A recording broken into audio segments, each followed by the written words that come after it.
So this is awesome. I'm super Totally.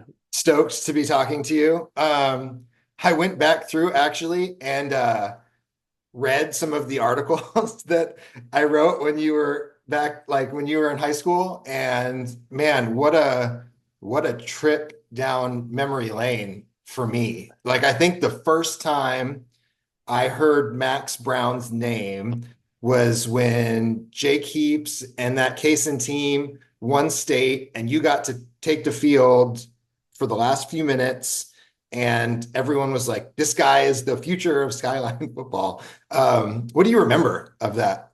Yeah, first time it's crazy too, because separately to the conversations we were having online, I'm actually emailing the Seattle Times like right now to try to get some like commemorative pieces of some of those articles from back in the day. So like literally I was looking at your name 2 days ago, yesterday or whatever, and then you reached out on a different deal.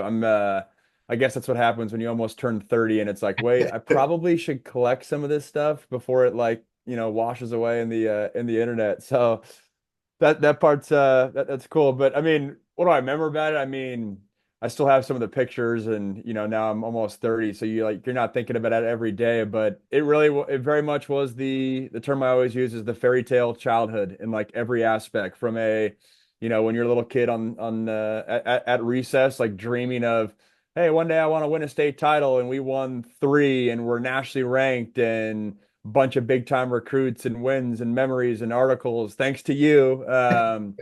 What an unreal chapter, and honestly childhood in general. Does it seem unre does it seem like it actually happened? Because I think back and I think like how how is this even a thing, right? Like I go back and I look at those Bellevue teams and those Skyline teams and how much I appreciated being around them, and it was sort of a surreal experience in a way. Yeah, I mean, it's crazy. Even like, I'll go back for the holidays and visit, Sammamish in my hometown, and it's just a completely different vibe. And those that were in it, I think, hence what you're alluding to in the question, those that were in it for a Seattle suburb public school, no recruiting, none of that, to really be nationally ranked for, 4 out of 6 years, 5 out of 6 years. Like we're talking top 20, nationally ranked top 15. Like that's unheard of. And I don't know if that'll ever happen. Definitely not in the east side of the state of Washington, but maybe the state of Washington in general, and just the run we had there of talent and winning. And I mean, but to answer your direct question, it's believable because like when you're a little kid, that's what you're dreaming. That's the goal. That's the vision. So then when it actually comes through, it's like, yeah, this is what we worked for. This is what we wanted. But then when you step back and get more removed, and when you go to college and see the different dynamics of how other guys grew up in their high school football experience, mine could not be more different than the vast majority of my teammates. But still, yeah, hard to believe looking back, and super special for sure. What is it like going to that stadium now? Because that is crazy compared to what it looked like when you guys played there. So I don't even know. Do you know that Peyton Pleurer is the head coach of Yeah, Sky now? yeah, yeah, Yeah, yeah. yeah, yeah. So it's been cool. Like my dad, for the first time in what 13 years has, or what 12 years, has gone back, and like he'll go to every Skyline home game, and there's kind of a resurgence of. I mean, it's only probably a dozen of the parents that are now another generation removed, that are going back to support Skyline football like they used to when when my dad was lining up at the gates at 3:45 in the afternoon before a Friday home game. So like that part's cool. I've only been back to one game. They honored me with an award, 2 years ago. I was calling the Washington Husky game, ironically, when they got upset by Montana. Oh. So I'm probably not invited back. But I called that game and they honored me with an award, and it's cool. But again, like, and I don't mean to talk down on where the program's at, but it's just a totally different vibe. Like I remember, we're selling out our little high school stadium. Now it's a lot bigger. People lining up at 4 p.m. It being, the high school football game in the state. It felt like every single time we walked out there, which was an awesome experience. Speaking of all this that we're talking about, were you on the team the year that you played Oaks Christian? I was, and I was, yeah. Again, that's funny. There was a TikTok that came on my page, and it was t California State Players of the Year since 2000, and Malcolm Jones is literally. I was watching it 2 nights ago. Malcolm Jones came on as like the winner in 2009. I'll never forget us sitting down watching film of Oaks Christian with Nick Montana at quarterback, and then handed off to Malcolm Jones, and he's hurdling kids at 220 pounds as a high school running back, and the entire room went dead quiet. And it's like, all right, this is not the normal running back we're gearing up for. Well, and speaking of that and the surreal nature of it, do you remember when Will Smith landed in the helicopter and walked across the field to get to the stands? Bits and pieces. Like I don't remember seeing the helicopter. Like we may have been in the locker room or something like that, but I remember the entourage of people walking, walking from the field, which you talk about like full circle, and I'm a nostalgic guy in general. Like that field that the helicopter like landed on was the field that, as a middle schooler, I would walk through the bushes behind Skyline High School, and play like 7-on-7 with my buddies, and then we'd all like lather on Axe body spray because we're about to see girls behind, and then like go from sweaty to like messing around in the bleachers behind the game. So like I say that in the context of like I was a ninth grader as the backup quarterback, and there was a world where I had to go in because Jake Heaps was like throwing up and the whole deal before the game. But it was trippy. Like, all right, 18 months ago, I was, trying to make out with my middle school girlfriend in the bleachers, and then now Will Smith is walking through those same bleachers, coming off a helicopter in a game I'm about to play in, which is just a trippy full circle moment. Yeah, that was amazing. And like I just think about all the moments after that, right? Like there was I remember trying to convince you to tell me that you were going to USC. Like it was sort of like That's right. How did that go down? I forget about that. I don't remember exactly. Like I remember talking to Coach Taylor, and I believe he's like, yeah, I think he's going to SC. And then I was like, hey Max, where are you going? And like you're like, okay, well, you can't say anything until the announcement, right? So I was in there, I was in the gym, and I had the story written. And as soon as you said USC, I think I hit publish or something, or hit the tweet, Good right? Like man. he was Good like, man. you're like, I can't give it exclusively to you, but I can, if you do this, then we can do that.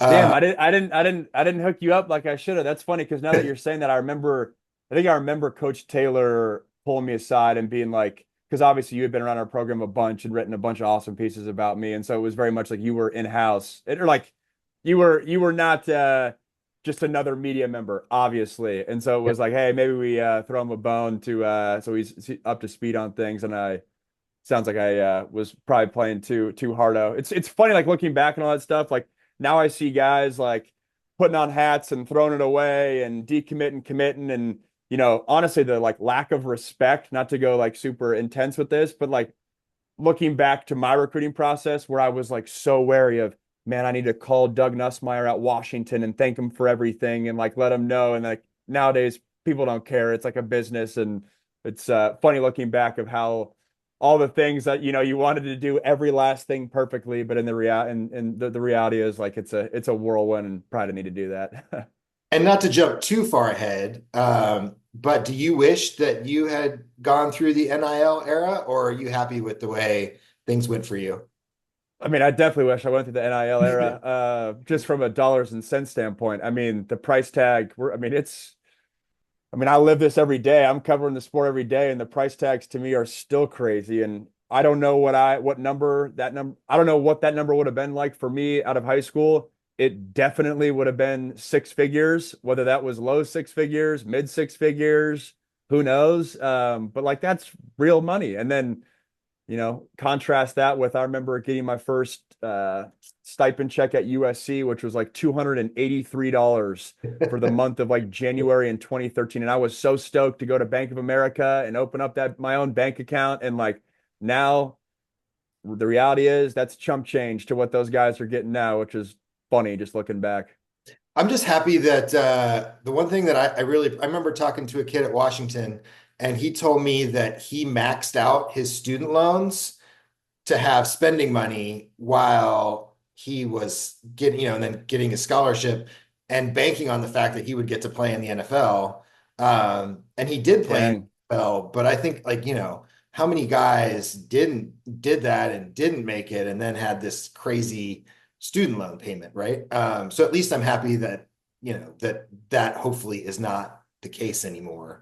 But I do agree Totally. with you. It's And crazy. on that note too, I mean, the way things shook out for me, I'm still paying off grad school loans from USC that like I was in grad school and transferred away and had like, 9 months to finish up and USC wouldn't cover that, which, I get the deal. It's all business, but it's funny like now as number one quarterback in the country back in the day, what could have been NIL wise to like now as a 29-year-old still paying off those student loans. Different era we're in.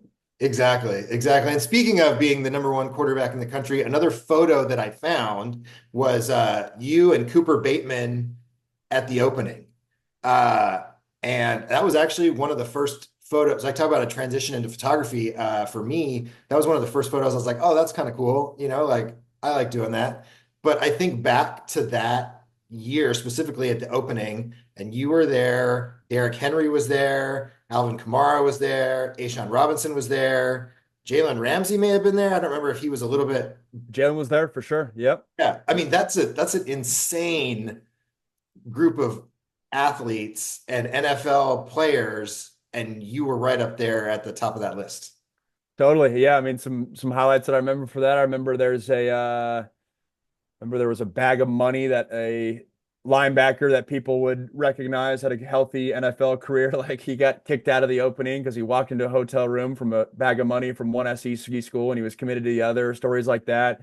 Alvin Kamara, like you said, was my running back on my 7-on-7 team. And I can vividly remember throwing balls to him out of the backfield and being like, dang, this guy's dynamic. And it's funny because he actually had to transfer away. He got beat out at Alabama. So the fact that he, is one of the best running backs in my generation, that's cool. I remember OJ Howard as a tight end was the first pick in the like 7-on-7 draft, which at the time was like, ooh, what? Like all these quarterbacks out there, and he went first, but it speaks to how much of a physical freak he was, and he ended up being a good weapon for Tom Brady as well.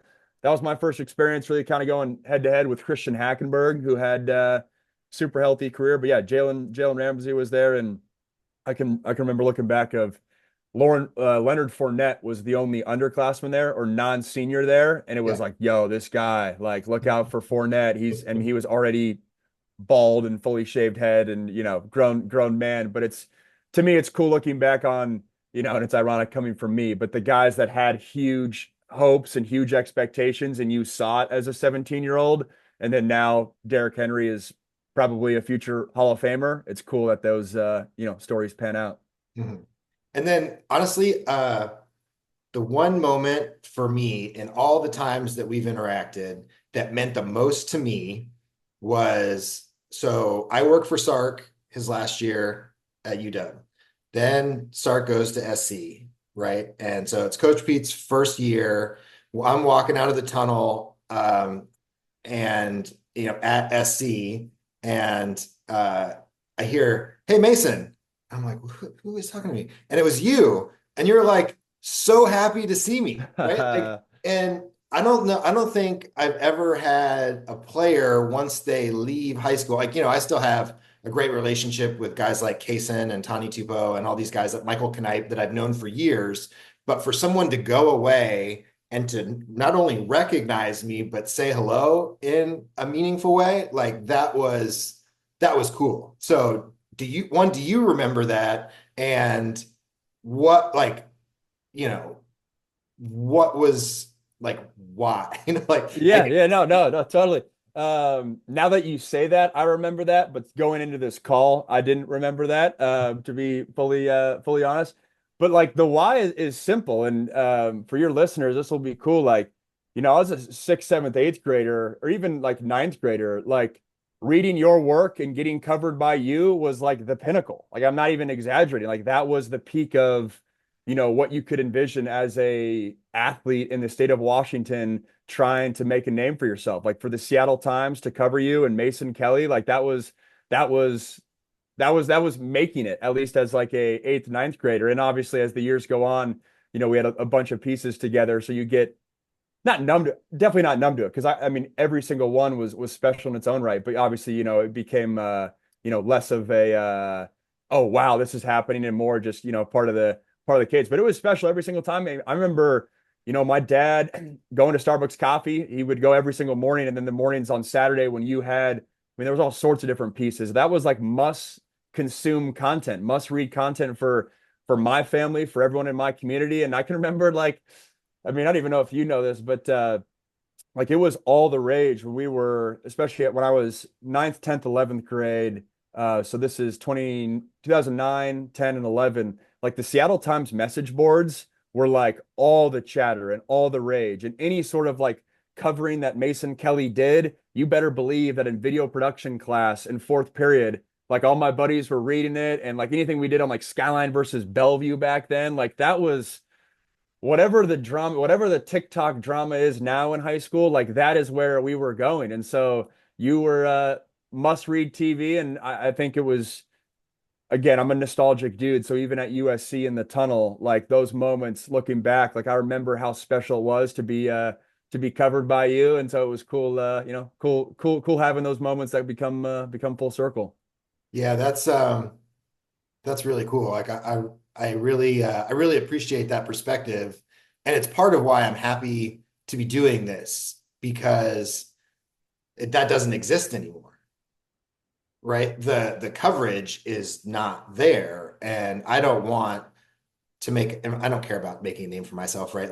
But I want to be able to provide that coverage for the kids and to have that kind of experience. So who knows where this is going to go? Does But your role, does what you did, because maybe we took for granted it or took it for granted when I was in high school, does your role exist in covering East Side Washington high school sports like that?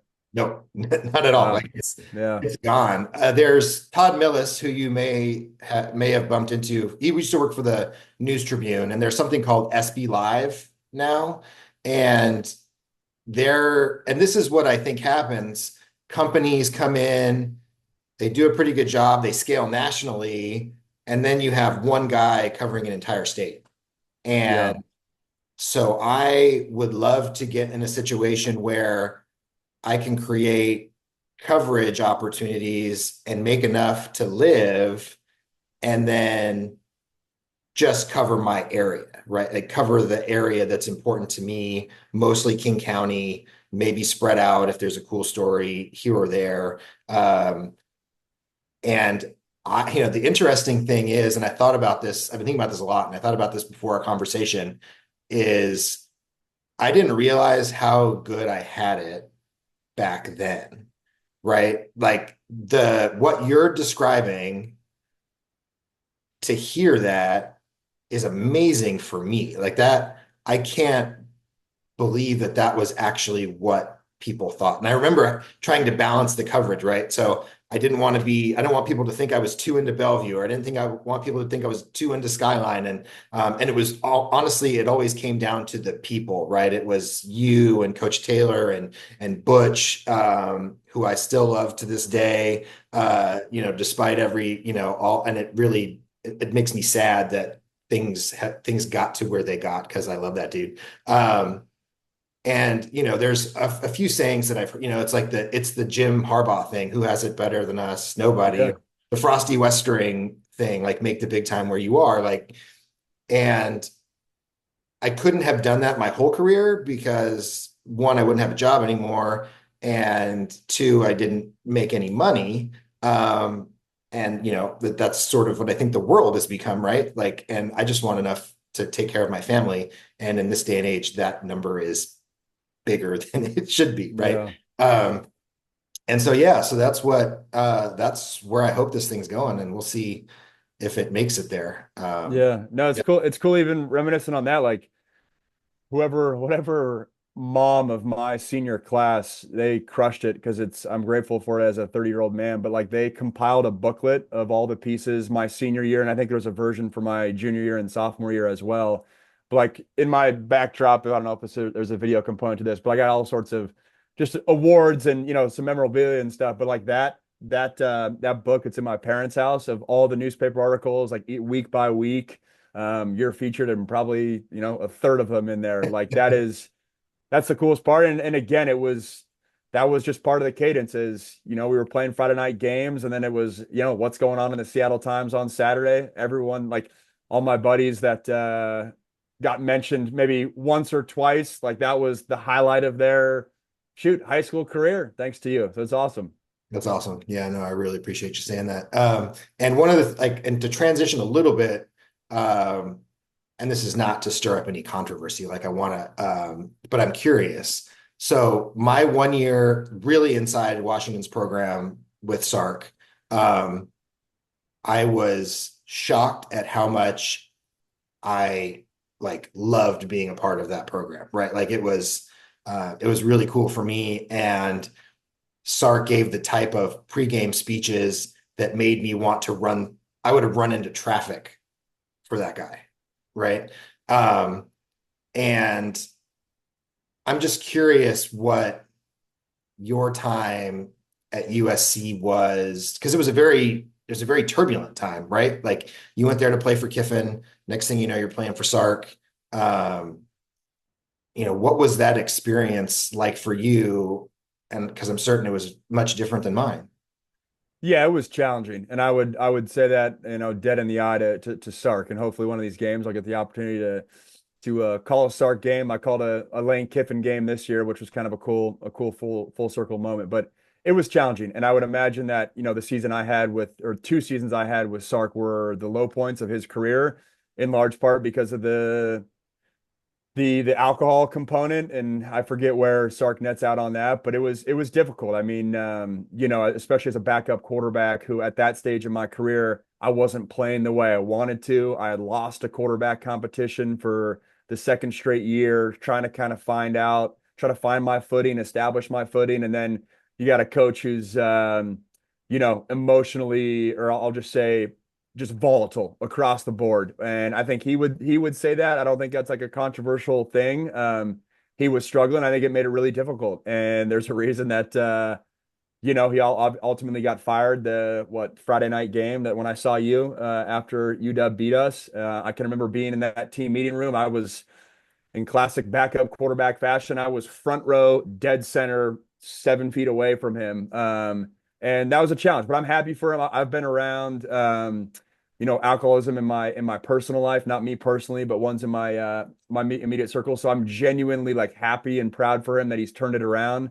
I've covered a bunch of Johnny Nansen too over the years. I called a bunch of Arizona games, who's, historically over the past 15 years, Nansen's been like Sark's kind of right hand guy a little bit at various stops. They've gone different parts of different ways, but I say that because Nansen's now back with Sark, and he mentioned, hey, I said that Nansen mentioned, hey, I connect you with Brownie is what they call me, and he said Sark said hello. So it's nothing, no bad blood, but I also want to be straight to the realities of how difficult that chapter was, probably for everyone involved. Mhm. And that's what I think that's the thing that I remember about that time because it was hard for me because I liked, it was hard for me to see anyone struggle that I was around, right? And I don't remember exactly what game it was. I think it was it the game against Alabama to kick off the season when you started? That was my first start. Yeah. Okay, right. And I remember watching that game and like being so excited for you and then kind of hurting for you as well, right? When things didn't go to plan. And I think it's just a testament to we're all human and it doesn't always work out the way that we want it to. Yeah, the line I get semi-frequently, or like when this topic comes up, is like, man, that first drive was so exciting. And like that first drive, I had like a big run and I had a deep ball shot over like Marlon Humphrey, who's still playing in the NFL. And so like there was like those flashes, but then it quickly went downhill from there. But it honestly was a cool 2 week stretch there because I was redshirt junior, had waited my turn, got named captain, and then like 3 days later got named the starter. And I remember there were some cool pieces. I think one was in the Seattle Times. And I kind of went away for like 3 years, at least in like the Northwest football fan eye as a backup quarterback at USC, and then kind of like came back and was like, all right, Max is starting after all the trials and whatnot. Max is starting, and then it was again, it was like 2 weeks in August of the off season and the hype, and then like that one half, and then obviously it went a different direction. And I don't want to talk a ton about your college career because to me, all the coolest stuff is everything that kind of led up to that point. But the one thing I've been curious about, and everybody talks so much about timing and where you end up. And I think at the time when you made your commitment, for you, it was absolutely the right place to go. Do you think, though, that if you had, and I know that this is, you don't want to like go back in time and try to change the past. Do you think it would have gone different somewhere else potentially? Yeah, definitely. And it's a great question. And I love talking about it because there's so many different ways to slice this. I think the number one factor that jumps out to me that I misjudged when I was a high school recruit is the impact that sanctions would have on our ability at USC to win at a high level. Like, and I'd be curious if, and I should ask this question whenever I cross paths with Lane Kiffin or Pat Hayden one of these days. Like, there's no way you can win at an elite level with the sanctions that we had, period. And I think they were selling, and I would do the same thing of this dream of like we can keep the tradition of Pete Carroll and keep it rocking and rolling. And to an extent, they did there when they USC in sanctions beat Oregon on the road and was the statistically the best team in the Pac-12 that year. They couldn't go to the bowl game, but like to only get 15 scholarship kids a year for a 3-year period, you cannot win at a high level that way. And I think I totally um I didn't see that factor correctly. And I remember I've actually never told him this. I remember my head coach Matt Taylor, who you mentioned, I think he was a little bit bummed to have two number one quarterbacks in the country both leave the home state, understandably so. But he made a comment to me at one point in the process of like, hey, and be wary that like, hey, USC wasn't always this good historically. And what he was talking about is like, I grew up in the run of I only knew USC as the best program in college football for my age group. But in the 90s, USC was very much middle of the pack, at least, for that whole decade. And the point of his comment is like, hey, things can change, eras can change. And I think that was really hard for me to realize and internalize. I just envisioned, hey, sweet, I'm going to go there and keep the thing rolling, and this is going to be amazing. But then you forget that, like, wait a sec. USC could become where Washington is as when I was a middle schooler and high schooler, and vice versa. Washington can become where USC was. And that's the story of college sports. You never know how the tide's going to turn, but that one factor I think I misjudged. And then when I look at a comment I get is like, oh, you should have gone into Washington State and played for Mike Leach, and how cool would that have been? Luke Falk, who is my age, deserves all the credit. He's balling on one of the most successful quarterbacks in Pac-12 history. But I do wonder, if you go to that kind of offense with not having that level of pressure and you're able to sling the rock. And I felt that a little bit going from USC to Pitt, where at Pitt, the reality is you're not expected to win every single game. And that tone and that ability to have success and that microscope is less. Would I have had more success in that kind of environment rather than at USC? I think I put a ton of pressure on myself to play right away. I think that handicapped my growth a little bit early on when you're feeling like I got to be perfect. So I think there's some truth to that. I mentioned the scheme a little bit there with Washington State and the air raid. I think USC, I'll never forget. I told this story a couple days ago. I remember when Kiffin got fired and they brought on Sark. Pat Hayden gave me a call as like the young quarterback, making sure that I would stay. He's like, USC will always be an under center pro style attack. We will always be that way.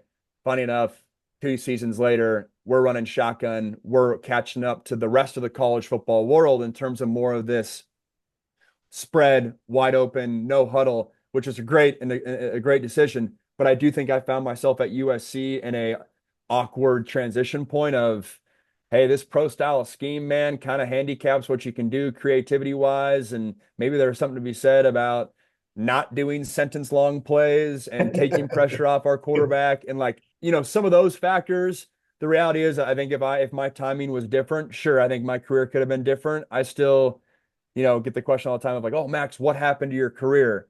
And it's on one side, like, all right, did I live up to the billing of being a number one quarterback in the country? Like, probably not. Like, I mean, obviously not, because if you're that good, like you find a way to make it happen. But the flip side is I still think I was good, and I still think I played at a really high level on practice fields. And that one Rice game at Pitt before I got hurt, being ACC Player of the Week, and I think I was good. There was a world where I had the talent, and it could have been channeled or shown differently. And to the point of your question, like those factors obviously didn't go my way, and it's why things netted out the way they did. And I would say, to you are as talented a football player as I have covered, right? Like the way that you thought about the game was truly impressive.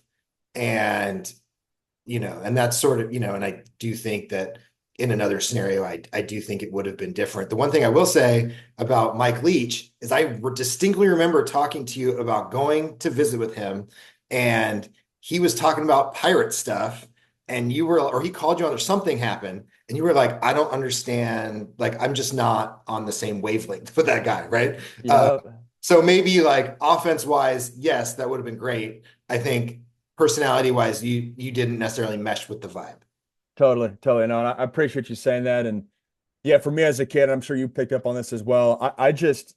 I had it in my mind that I wanted to go play for a blue blood program. And so I remember Washington State was heavily recruiting one of my best buds, Peyton Pleurer, who obviously had one of the best defensive careers in Washington State history. And I remember like the Washington staff would come by, and I just like never one, I didn't want to be disrespectful and waste their time, but Leach was a different character, man. Like he literally had to bring an assistant coach with him because he like wouldn't talk, like he wouldn't recruit. He was just kind of like talking about your talk. We made like shields as a team activity when I was in high school, and we like hung them up in the locker room, and he would just like literally read the shields for 45 minutes while he's got three recruits standing right there. So he was a different guy. But for me personally, I neither of my parents went to the University of Washington. They weren't Cougs. My parents were Vandals. They went to Idaho. I played at a school like Seattle or like Skyline that had a rich quarterback tradition. So I kind of grew up. Hey, you go and you play at the best school possible, and you embrace that quarterback tradition, which is why I was looking at schools like USC, Oklahoma, and Alabama at the time. Yeah, the one thing that I do, to your point, that I remember about that Oaks Christian game, Quint Kesenick interviewed me on the sideline during the game, right? And I was like, oh, this is cool. I'm getting interviewed by ESPN. And he asked me a question that I couldn't answer. He goes, how much do people in the state of Washington love Jake Heaps? And like, what am No, I supposed to say here, right? And because I was did like, he know what he was asking? Sorry to cut you off. Did he know that like the beef no, there? he must not have, because it was like, unless he was trying to get me to stir some stuff up, like, and I'm here, like, I can't, what am I going to say? Like, no, this, like the people, obviously high school football fans still love Jake Heaps, but there's this whole other side of this where Washington fans are super upset because he's going to BYU and not Washington. And I legitimately froze. Like, and my phone starts buzzing because people are like, say something, just say anything. And eventually I was like, yeah, they think he's great, you know? Yeah, that's such a tough spot to be in. And honestly, dude, like that I feel like you can't just spur that question on the sideline to someone whose job is to cover Jake in a positive light, in a real light. But then, I mean, Quint knows the recruiting landscape. If the hometown kid says bye-bye, the Washington fan base is probably not going to be thrilled on him. Yeah, and I think, obviously like, no ill will or anything. And it was just, wow, that's a tough spot to be in, and a learning experience for me that was kind of fun. But I didn't realize he worked that game because you did. I'll cross paths with, I think Tom Luganbill Okay. called Oh that yeah. game, if I remember correctly. I could be wrong there, but now Tom does a lot of ACC work. I'm not with ESPN, but I like see him at all the ACC events. And then Quint, man, he's carved out a good role for him as that ESPN nighttime sideline guy. So from the days at Skyline High School all the way to where he's at now, impressive. Exactly. It's really cool to see, to kind of follow guys' careers. It makes me feel super old, right? So like to hear, when I met you at 14 and to be like, oh, I'm 29. I'm like, oh, what? Like, how Dude, old? it's a two-way street. I posted a video yesterday. A guy in my recruiting class who was also at the opening, the speedy little white slot receiver, Ryan Switzer at the opening. He got Toledo's interim head coaching job. So it's like, man, my dudes my age are becoming college head coaches. Time's flying. Speaking of, I love that video you just did talking about those coaches, and I love the work that you're doing. I think it's super cool. Um, I would love to have another conversation about that at some point. Actually, kind of Appreciate it. disappointed with myself that I didn't bring that up earlier. But all this stuff was, the reminiscing part was super awesome. And I know you're a busy guy, so I don't want to take up any more of your time. But it has been a pleasure. No, thanks for having me on. I'll do this anytime. Let's definitely do a follow up. We can talk content and what I'm up to now. But yeah, no, there's a handful of guys that are, when you look back on my career, that if they text me for a pod, that it's oh, let's do it. Let's hop on right away. You're definitely one of those. And yeah, thanks for chatting and good to connect. Absolutely. No, I appreciate it. And I'm definitely going to hit you up on that content stuff because I have questions and I think you're doing an awesome job and would like to I don't not emulate it, but if I can get that kind of interest, I think that would be sweet. So Totally. Yeah. Let me know. Fun. awesome, man. Yeah. Sounds good. All right, take care. Be amazing. Bye.